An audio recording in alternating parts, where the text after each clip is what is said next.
बिस्मिल्लाहिर्रहमानिर्रहीम। नाज़रीन अस्सलाम वालेकुम, मैं हूं इमरान वसीम। नाज़रीन आज 16 अक्टूबर है, दिन है जुमातुल मुबारक का और साल 2020। गुजरांवाला जलसे के हवाले से आप नाज़रीन के साथ बात करेंगे। अपोजिशन रहनुमाओं की जानिब से तो ये दावा किया जा रहा है कि जलसागाह जो है वो मुकम्मल तौर पर लोगों से भरी हुई थी। अवाम का ठाठे मारता हुआ समंदर जिनाह स्टेडियम गुजरांवाला में मौजूद था। इन दावों के बरक्स हुकूमती रहनुमाओं की जानिब से ये कहा गया कि गुजरांवाला में अपोजिशन का पहला शो जो है वो मुकम्मल तौर पर नाकाम हुआ, फ्लॉप साबित हुआ और अवाम की जानिब से अपोजिशन की इस कॉल पर किसी किस्म की तवज्जो नहीं दी गई। हुकूमती और अपोजिशन रहनुमाओं के इन दावों में, इन बयानात में कितनी सदाकत है, इस पर भी आप नाज़रीन के साथ बात करेंगे। लेकिन इसके साथ साथ नाज़रीन बुनियादी सवाल यह है कि आखिर अपोजिशन और ख़ास तौर पर मुस्लिम लीग नवाज़ की जानिब से पीडीएम के पहले शो के लिए गुजरांवाला शहर का इंतखाब क्यों किया गया, इसका फैसला क्यों किया गया कि पीडीएम का पहला शो जो है वो गुजरांवाला में लगाया जाएगा, इसकी वजूहात क्या थी।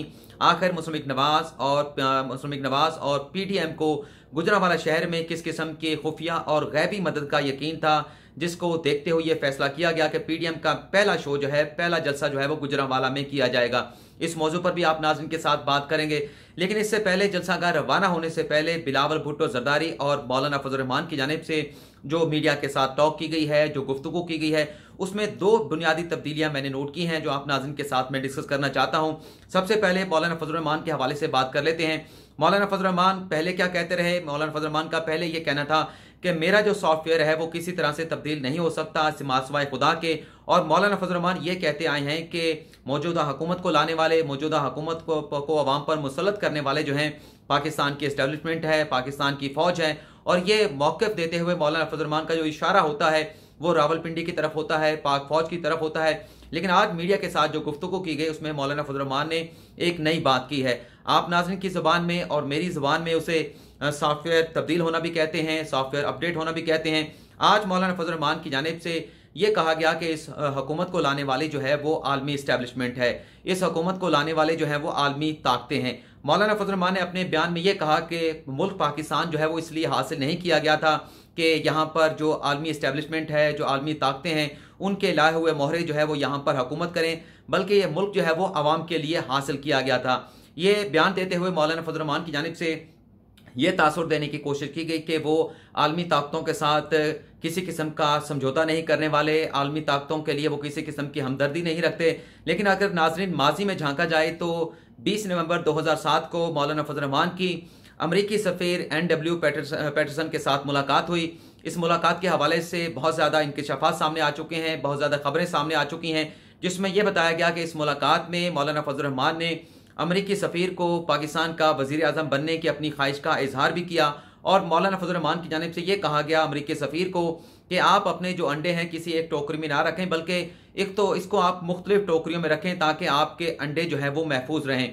इस मुलाकात में जो मौलाना फजल रहमान की जमात के जो सेनेटर तला महमूद हैं वो भी मौजूद थे, अब्दुल गफूर हैदरी भी मौजूद थे और मौजूदा जो हुकूमत के वफाकी वज़ीर हैं वज़ीर आज़म इमरान खान के आज़म सवाती भी इस मुलाकात में मौजूद थे। इस मुलाकात में मौलाना अब्दुल गफूर हैदरी की जानिब से भी अमरीकी सफ़ीर से गुफ्तगू करते हुए ये कहा गया था कि पाकिस्तान में एक रवायत है, इस बात पर यकीन किया जाता है कि कोई भी सियासी जमात अगर आगे आना चाहती है, हुकूमत में आना चाहती है, तो उसे अमरीका की आशीर्वाद हासिल करना होती है। और ये कहा गया, ये इशारा दिया गया कि अमरीका की मंजूरी के बगैर पाकिस्तान में कोई सियासी जमात जो है वो इक़्तिदार में नहीं आ सकती। और इसी मुलाकात में अब्दुल गफूर हैदरी का ये कहना था अमरीकी सफ़ीर से कि हम भी इस इक़्तिदार में आना चाहते हैं, आपके साथ चलना चाहते हैं, आपकी मंजूरी चाहते हैं और हमें एक बार जो है वो आजमाया जाए तो हम जो अमेरिका की तवक्कुआत हैं, जो आलमी इस्टेब्लिशमेंट की तवक्कुआत हैं, उस पर पूरा उतरने की भरपूर कोशिश करेंगे।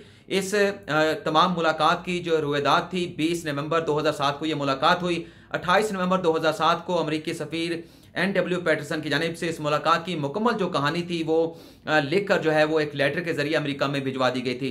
फिर विकीलीक्स के जरिए तमाम मालूमात जब सामने आई थी, जब ये इंकशाफात सामने आए थे कि किस तरह से मौलाना फजल रहमान ने अमेरिका के साथ कंप्रोमाइज़ करने की कोशिश की, वज़ीर आज़म बनने की कोशिश की, तो इस पर मौलाना फजल रहमान की जानिब से ये बयान दिया गया था कि जब मेरी अमरीकी सफ़ीर के साथ मुलाकात हुई थी, इस मुलाकात में अमरीकी सफ़ीर की जानिब से मुझे ये कहा गया था कि मैं 2008 के इंतखाबात में पाकिस्तान पीपल्स पार्टी को सपोर्ट करूं। मेरी हमायत के लिए अमरीकी सफ़ीर जो है वो मेरे पास मुलाकात के लिए आए थे और मैं हैरान हुआ था कि पाकिस्तान के अंदरूनी मामलात में किस कदर जो है वो अमरीकियों की मुदाखलत है। आज भी ये खबर जो है वो जो जियो है, जो प्रो अपोजिशन चैनल कहलाता है, वहां पर ये तमाम खबर मौजूद है। एजाज सैयद के नाम से गालिबन आखिरी बार जो खबर अपडेट की गई थी 20 सितंबर 2019 को की गई थी। 20 सितंबर 2019 को की गई थी, माफी चाहता हूं नाजरीन। तो मौलाना फजल रहमान जो कहते हैं कि मैं आलमी एस्टेब्लिशमेंट के खिलाफ हूं, जो तासीर उनकी जानिब से दी गई, माजी में वो खुद आलमी ताकतों के आगे जो है वो हाथ फैलाते रहे कि मुझे मुल्क में इक़्तिदार में लाया जाए, मेरी पार्टी को भी मौका दिया जाए। लेकिन आज मौलाना फजल रहमान जो है वो ये इल्ज़ाम जो है वो इमरान खान को दे रहे हैं। मुझे नहीं मालूम कि आलमी ताकतें जो है इमरान खान को लाने में कितना उनका किरदार था। 1 करोड़ 1.5 करोड़ से ज़्यादा लोग वोट जो है इमरान खान ने हासिल करके जो है वो वज़ीर आज़म बने हैं। लेकिन जो बयान दिए जा रहे हैं उससे बहरहाल ये लग रहा है कि मौलाना फजल रहमान अब इस्टेब्लिशमेंट, जो पाकिस्तान की इस्टेब्लिशमेंट है, जो पाक फौज है, उनकी जानिब इशारा नहीं कर रहे। अब अपने सॉफ्टवेयर को तब्दील किया है मौलाना फजल रहमान ने, अपने स्टांस को तब्दील किया है और अब इशारा जो है मौलाना फजल रहमान आलमी ताकतों की तरफ कर रहे हैं। इसी तरह से बिलावल भुट्टो जरदारी से इस्तीफों के हवाले से आज मीडिया की जानिब से सवाल किया गया। तो इस सवाल के बाद जो जवाब दिया गया बिलावल भुट्टो जरदारी की जानिब से, उससे यह लगा कि इस्तीफे देने के हवाले से आज भी अपोजिशन जमातों में कहीं ना कहीं थोड़ा या बहुत इख्तलाफ जो है वो मौजूद है। बिलावल भुट्टो जरदारी की जानिब से ये बयान दिया गया कि फिलहाल जो इस्तीफों का जो ऑप्शन है उसे इस्तेमाल नहीं करेंगे। हम वज़ीर आज़म इमरान खान के खिलाफ जो है वो अदम एतमाद की तहरीक लाएंगे। हम स्पीकर कौमी असम्बली के खिलाफ तहरीक एतमाद की तहरीक ला सकते हैं। हम वज़ीर आला पंजाब उस्मान बुज़दार के खिलाफ जो है वो तहरीक एतमाद ला सकते हैं। लेकिन उन्होंने कहा कि अगर हमें ज़रूरत पड़ी तो हम जो इस्तीफों का ऑप्शन है उसे इस्तेमाल कर सकते हैं। इस्तीफों के हवाले से नाज़रीन बड़ी दिलचस्प गेम है। जैसे कि वज़ीर आज़म इमरान खान कहते हैं कि अपोजिशन फौरी तौर पर इस्तीफ़ा दे दे। अगर ये इस्तीफ़ा देने का इरादा रखते हैं तो हम ज़िमनी इंतखाबात जो है वो करा देंगे, मुल्क में इन सीटों के ऊपर नए इलेक्शन करवा दिए जाएंगे। लेकिन लगता यह है कि हुकूमत भी समझ रही है अपोजिशन की इस चाल को और अपोजिशन ने भी अपनी एक हिकमत अमली बना रखी है। नाज़रीन होता यह है कि अगर किसी नशिस्त से कोई रुकन जो है वो डिस्क्वालीफाई हो जाता है, कोई नशिस्त छोड़ देता है, तो गालिबन अगर मैं गलत नहीं हूं तो 2 माह के अंदर वहां पर दोबारा से ज़िमनी इलेक्शन करा दिया जाता है। हुकूमत ये चाहती है कि कम से कम 2 माह का वक्त मिल जाए सेनेट के इलेक्शन से पहले। अगर अपोजिशन इस्तीफे देने की तरफ जाती है तो हम इन सीटों पर दोबारा इलेक्शन करा देंगे। लेकिन मुझे यह लगता है कि अपोजिशन की हिकमत अमली ये है कि सेनेट इलेक्शन के जब 2 माह से कम का अरसा रह जाएगा तब जाकर हम इस्तीफों का ऑप्शन इस्तेमाल करेंगे। उससे पहले हम लॉन्ग मार्च भी करेंगे, हम जलसे जुलूस भी करेंगे, हम तहरीक एतमाद के जो ऑप्शन हैं उसको भी इस्तेमाल करेंगे। लेकिन जो इस्तीफों का ऑप्शन है वो सिर्फ उसी वक्त इस्तेमाल किया जाएगा जब हालात जो हैं अपोजिशन के लिए नागुज़ीर हो जाएंगे। अपोजिशन इस तमाम मामले को इस तरह से देख रही है कि ये जो मामला है कि अगर सेनेट के इंतखाबात हो जाते हैं तो उसके बाद तो अपोजिशन के लिए जो है वो सियासत में कोई जगह बाकी नहीं रहेगी। आज वज़ीर आज़म इमरान खान इतना टफ टाइम दे रहे हैं, कौमी असम्बली में भी उनकी इतनी ज़्यादा अक्सरियत नहीं है, सेनेट में तो बिल्कुल नहीं है। इसके बावजूद जो है वो इमरान खान ने अपोजिशन को आगे लगाया हुआ है और अपोजिशन ये सोच रही है कि अगर अक्सरियत के बगैर वज़ीर आज़म इमरान खान हमारे साथ ये कुछ कर रहे हैं और जब सेनेट का इलेक्शन हो जाएगा तो इमरान खान की अक्सरियत होगी तो इमरान खान का हमारे साथ सलूक क्या होगा इसका सिर्फ तसव्वुर ही किया जा सकता है। यह नाज़रीन हमारा पहला सेगमेंट था जिस पर आप नाज़रीन के साथ गुफ्तगू करना चाहता था। अब हम बड़े गैर जानबदाराना अंदाज से, बड़े न्यूट्रल अंदाज से जो आज का जलसा गुजरांवाला में हो रहा है, अभी जो रहनुमा है वहां पर पहुंच रहे हैं, उस पर थोड़ा सा तबसरा कर लेते हैं। जैसा कि मैंने आपको बताया कि हुकूमती रहनुमा तो ये कह रहे हैं कि जलसा गाह में ज्यादा लोग मौजूद नहीं है और अपोजिशन का ये शो जो है मुकम्मल तौर पर फ्लॉप हुआ है। जबकि अपोजिशन के रहनुमा जो दावा कर रहे हैं कि जलसा गाह मुकम्मल तौर पर भरी हुई है, लोगों का ठाठे मारता हुआ समंदर है, इसका जो एनालिसिस है वो आपके सामने इस तरह से मैं रखूंगा कि आखिर अपोजिशन जमातों की जानिब से और नून लीग की जानिब से गुजरांवाला शहर का इंतखाब क्यों किया गया। नाज़रीन अगर आप स्टैट निकाल के देखें, कौमी असम्बली की वेबसाइट पर जाएं तो आप देखेंगे गुजरांवाला शहर से 6 MNA जो है वो जीते हैं। मुकम्मल तौर पर क्लीन स्वीप किया गया मुस्लिम लीग नवाज की जानिब से 2018 के इलेक्शन में। तो इसलिए फैसला किया गया था कि क्योंकि इस शहर में हमने तमाम सीटें जीती हैं, कौमी असम्बली की, गालिबन सूबाई असम्बली की भी, तो यहाँ पर अगर हम जलसा करते हैं और एक कामयाब हमारा जलसा भी होगा क्योंकि हमने तमाम नशिस्तें वहाँ से कौमी असम्बली की और सूबाई असम्बली की जीती हुई हैं, तो इसका एक इम्पैक्ट क्रिएट होगा और एक वे बन जाएगी हुकूमत के खिलाफ हमारी एक तहरीक जो है वो चल निकलेगी। लेकिन जैसा कि मैंने बताया कि फैसला इसलिए किया गया था कि यहाँ पर हमारा जलसा कामयाब होगा। लेकिन अगर जैसे कहा जाता है कि मुस्लिम लीग नवाज का जो लाहौर गढ़ है वहाँ पर जलसा क्यों नहीं किया गया कि वहाँ पर तहरीक इंसाफ के लोग भी जीते हैं, MNA भी जीते हैं, सूबाई असम्बली से भी सीटें निकाली गई हैं पाकिस्तान तहरीक इंसाफ की जानिब से, तो पक्के यकीन के साथ गुजरांवाला शहर का इंतखाब किया गया था। और ये जो हुकूमती रहनुमा कह रहे हैं मैं इसके साथ बिल्कुल इत्तफाक नहीं करता। यहाँ पर लोग भी आए हैं, जलसे में हज़ारों की तादाद में लोग थे, चाहे 50,000 कह लें, चाहे 30,000 कह लें, चाहे 60,000 कह लें, चाहे 99,000 कह लें, चाहे कोई लाख का भी दावा करे। लेकिन मैं इस बात को एडमिट करूंगा कि ये मुस्लिम लीग नवाज का गढ़ है। गुजरांवाला में लोगों की खासी बड़ी तादाद थी और मुकम्मल तौर पर ये शो जो है मुस्लिम लीग नवाज का था। गो के उसमें पीपल्स पार्टी के लोग भी शामिल थे, जो जमीयतुल उलमा के जो कारकुनान थे, जो सपोर्टर थे, वो भी शामिल हुए। लेकिन मुकम्मल तौर पर मुस्लिम लीग नवाज का ये शो था और इसलिए यहाँ पर फैसला किया गया था कि हम यहाँ पर एक कामयाब जलसा करने में कामयाब हो जाएंगे। तो ये बात तो यहाँ पर हो गई। लेकिन सवाल ये पैदा होता है कि क्या अपोजिशन जो है आज जो कामयाब जलसा किया गया है इसका तसलसल बरकरार रख पाएगी, ये बड़ा अहम सवाल है। लेकिन इसके साथ साथ हुकूमत को इन जलसों से किसी किस्म का कोई खतरा मुझे नजर नहीं आ रहा।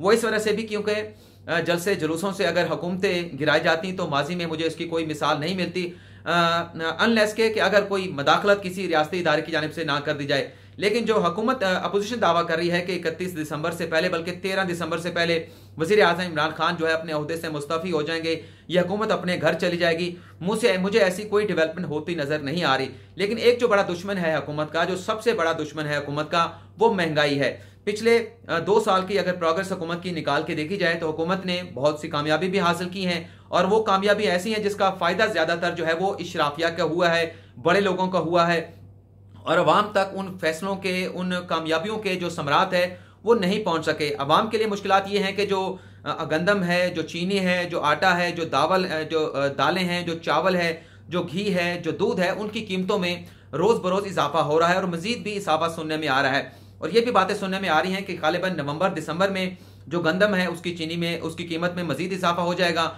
और बिजली और गैस की कीमतों में इजाफे के हवाले से भी खबरें सामने आ रही हैं। पिछली वीडियो में आप नाज़रीन के साथ मैं यही बात शेयर कर चुका हूं कि IMF का यह तकाजा है कि आप फौरी तौर पर बिजली और गैस की कीमतों में इजाफा करें। अगर हुकूमत की जानिब से बिजली और गैस की कीमतों में इजाफा किया जाता है तो सर्दियों में तो वैसे जो गैस की अवेलेबिलिटी होती है उस पर भी क्वेश्चन मार्क होता है, लोड शेडिंग की जाती है। तो इन हालात में हुकूमत का अगर कोई इकदाम नहीं उठाती महंगाई को कम करने के हवाले से, तो जो अपोजिशन की आवाज़ है हुकूमत के खिलाफ उसको बढ़ावा मिल सकता है, उसको तकवीत मिल सकती है, उसको अहमियत मिल सकती है। और ये जो एक चीज़ है महंगाई जो है, जिसके हवाले से जो फवाद चौधरी को मैं खुद से बात नहीं कर रहा, हुकूमती वजीर भी यही बात कर रहे हैं। आज वज़ीर आज़म इमरान खान की सरबराही में पार्लिमानी जमात का इजलास भी हुआ जिसमें वज़रा की जानिब से महंगाई पर तशवीश का इजहार किया गया। वज़ीर आज़म इमरान खान ने यकीन दिलाया कि अब हमारी तवज्जो है जो है वो महंगाई को कम करने पर है। हुकूमत कितनी कामयाब होती है इससे पहले भी दावे किए गए वज़ीर आज़म इमरान खान की जानिब से। लेकिन जैसा कि मैं कह रहा हूं कि फवाद चौधरी की जानिब से कहा गया कि गंदम और चीनी की कीमतों में इजाफे में के हवाले से हुकूमत की अपनी गलतियां भी शामिल हैं। ऐसे स्टैट जो है वो हुकूमती इदारों की जानिब से का वफाकी काबीना के सामने रखे गए जिसमें यह बताया गया कि मुल्क में गंदम और चीनी की वाफर मिकदार मौजूद है। अगर हुकूमत चाहती है तो गंदम और चीनी को दूसरे ममालिक में एक्सपोर्ट कर सकती है। इस पर फवाद चौधरी ने बताया कि हुकूमत की जानिब से गंदम और चीनी को बाहर जो है वो एक्सपोर्ट कर दिया गया और अब मुल्क में जो है वो गंदम और चीनी का बहरान है और हुकूमत कोशिश कर रही है कि बाहर से गंदम और चीनी को जो है वो इंपोर्ट किया जाए। तो आप नाज़रीन ये अंदाजा कर सकते हैं, जैसे कि मैंने बताया कि न्यूट्रल तबसरा करना है तो पहले तो चीनी की कीमत के ऊपर जो है वो सब्सिडी दी गई पंजाब हुकूमत की जानिब से। माजी में जो सब्सिडी दी जाती रही वो एक अलग बात है, सब्सिडी दी गई मौजूदा हुकूमत के दौर में अरबों रुपए की, एक वो नुकसान हुआ कौमी खजाने का और अब दोबारा से वही चीनी जो सस्ते दामों बैरून मुल्क फरोख्त की गई थी उसे महंगे दामों जो है वो मुल्क में लाया जाएगा। ये तमाम चीजें अवाम की नजरों में है।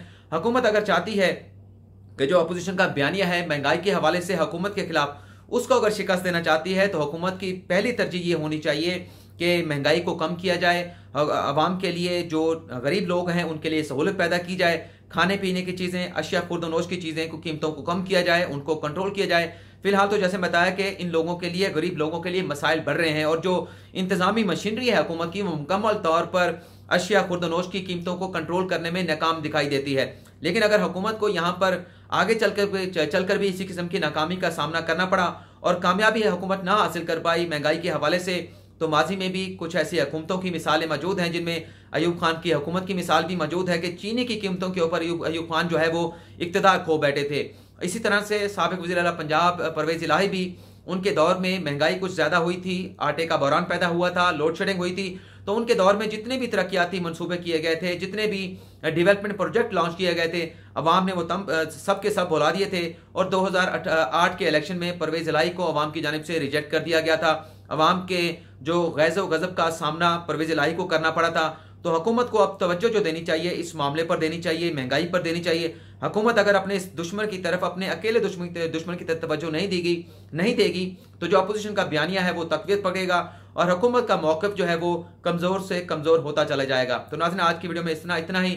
और अभी जलसा गाह में जो भी तकरीरें होंगी, चाहे वो मरियम नवाज़ की हो, मौलाना फजल रहमान की हो या बिलावल भुट्टो जरदारी की हो, उन पर भी एक वीडियो बनाने की कोशिश करेंगे। अगर कुछ वीडियो बनती हुई, अगर वीडियो ना बनती हुई तो मासवाए एक वीडियो बना के कुछ डॉलर कमाने के हवाले से वो वीडियो नहीं बनाई जाएगी। अगर उसमें कुछ खबरियत हुई तो आप नाज़रीन के साथ उस पर भी कुछ तथ्रा या तजिया आप नाज़रीन के साथ शेयर करेंगे। फिलहाल आपसे इजाज़त चाहेंगे। अल्लाह हाफिज़।